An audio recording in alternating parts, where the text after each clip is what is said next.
आपका अल्ट्रासाउंड हुआ और नीचे रिपोर्ट में आया था कि गॉल ब्लैडर पॉलिप और आप काफ़ी परेशान हो गए कि ये क्या चीज़ है, कैंसर तो नहीं है। नमस्ते दोस्तों, मैं हूं डॉक्टर अजहर। मैं हूं एक minimal access and colorectal surgeon और आज हम एक इंटरेस्टिंग चीज़ के बारे में बात करने वाले हैं जिसको बोलते हैं गॉल ब्लैडर पॉलिप। जी हाँ, पॉलिप। गॉल स्टोन के बारे में तो आपने काफी बार सुना होगा। मैंने भी काफी सारे वीडियो बनाए हैं जिसमें मैंने गॉल स्टोन्स को काफी डिटेल में डिस्कस किया है। आप ये जानते हैं कि गॉल ब्लैडर पॉलिप क्या है। बहुत सारे पेशेंट मेरे पास आते हैं रिपोर्ट्स लेके कि सर गॉल ब्लैडर पॉलिप क्या है, ये कैंसर तो नहीं है। तो चलिए देखते हैं आज हम ये गॉल ब्लैडर पॉलिप होता क्या चीज है एंड उसमें क्या करना चाहिए, what are the recommendations. I always follow the standard text book, जैसे द ब्लूमगार्ड टेक्स्ट बुक है उसके गाइडलाइंस को, और IHPBA international hepatopancreatic biliary association की जो गाइडलाइंस है उसको फॉलो करके ही मैं सारे वीडियोस बनाता हूँ ताकि मैं अपने पेशेंट्स को और सारे फॉलोअर्स को सही एडवाइस दे सकूँ। तो आइए देखते हैं कि गॉल ब्लैडर पॉलिप एग्जैक्टली होता क्या है और इसमें क्या करना चाहिए। गॉल ब्लैडर के अंदर एक छोटी सी सूजन या एक ग्रोथ आ जाती है, एक छोटा सा फ्लैश का टुकड़ा आ जाएगा जिसको पॉलिप कहते हैं, जो स्टोन से ऐसे डिफर करता है कि stone are movable but polyp is not movable and ultrasound में वो दिख जाता है। लेकिन हर एक पॉलिप डेंजरस नहीं होता। Actually most of the times the polyps are benign, मतलब they are non cancerous and उनको हम लोग सेफली ऑब्जर्व कर सकते हैं। बट किसको ऑब्जर्व करना है, किसको सर्जरी करना है, ये कैसे पता चलेगा, ये हम आपको बताएंगे। काफी लोगों में इंसिडेंटली जब एनुअल हेल्थ चेकअप होता है या फिर कभी किसी और रीजन से सोनोग्राफी की, उसमें आप देखोगे कि गॉल ब्लैडर पॉलिप आया है। तो काफी सारे मिथ है इसके बारे में। फर्स्ट और वेरी इंपॉर्टेंट मिथ ये है कि पॉलिप आया है तो डेफिनेटली निकालना ही पड़ेगा। नहीं, अगर आपको सिर्फ पॉलिप दिखा है तो डेफिनेटली निकालना पड़ेगा, सर्जरी करना पड़ेगा, ऐसा कुछ भी नहीं है। IHPB के गाइडलाइंस ये कहते हैं कि सारे पॉलिप्स को गॉल ब्लैडर की सर्जरी की जरूरत नहीं पड़ती है। तो किन लोगों को जरूरत पड़ती है, उसका डिसीजन डिपेंड करता है 4 इंपॉर्टेंट चीजों पे। सबसे पहला इंपॉर्टेंट चीज है पॉलिप का साइज। सेकेंड इंपॉर्टेंट चीज है आपके सिम्टम्स क्या है। थर्ड इंपॉर्टेंट चीज है पॉलिप का appearance, that is it is sessile और पेडिकुलेटेड। एंड वन मोर इंपॉर्टेंट कि नंबर ऑफ पॉलिप्स कितने हैं। और एक इम्पोर्टेंट फैक्टर ये है कि आपके फैमिली में कोई GI कैंसर्स या फिर गॉल ब्लैडर कैंसर्स की कोई हिस्ट्री है क्या। तो पहले देखते हैं हम लोग गॉल ब्लैडर पॉलिप का size. Very important, as per the IHPBA guidelines, polyp which is more than 1 centimetre, that is 10 millimetre से ज्यादा का पॉलिप रहेगा तो इसको हम लोग रिस्की जोन में कंसिडर करते हैं एंड इसके लिए हम लोग सर्जरी रिकमेंड करते हैं। सबसे इंपॉर्टेंट फैक्टर साइज है।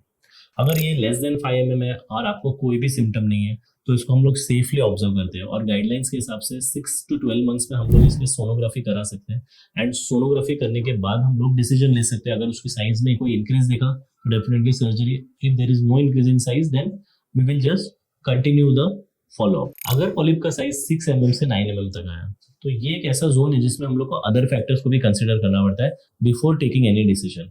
अदर फैक्टर्स क्या है, एज। अगर एज मोर देन 50 है and size is more than 6 mm then, या फिर ये सेसाइल पॉलिप है, मतलब जिसका कोई बेस नहीं है, तो सर्जरी इंडिकेटेड है क्योंकि इसका चांसेस कैंसर में कन्वर्ट होने का थोड़ा ज्यादा है।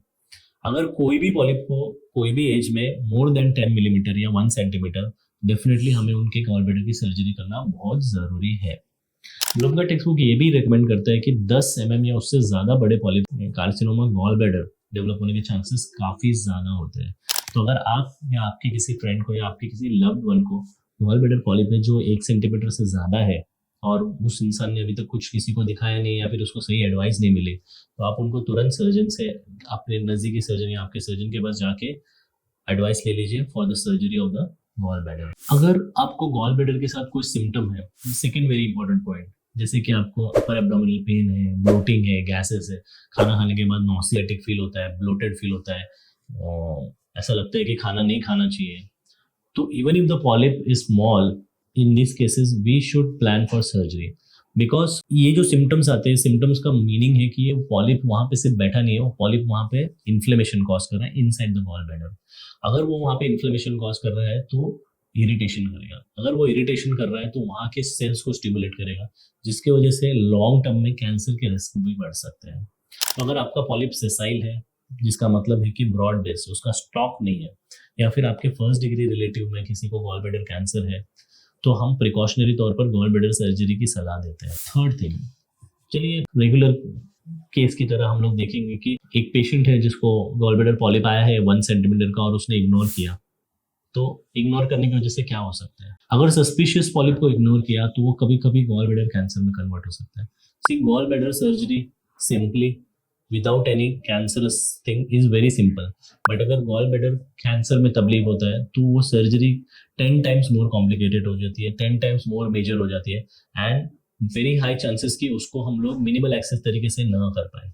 मतलब एक्सपर्ट्स मिनिमल एक्सेस के तरीके से कर सकते हैं, बट बहुत सारे जगह पे रिकमेंडेशन ये है कि हमें ओपन सर्जरी करनी पड़ती है, and it's an extensive surgery. Plus cancer के अंदर रिकरेंस का रिस्क होता है एंड लाइफ स्पैन भी कम हो सकता है, इसलिए अर्ली एक्शन लेना बहुत ज़रूरी है.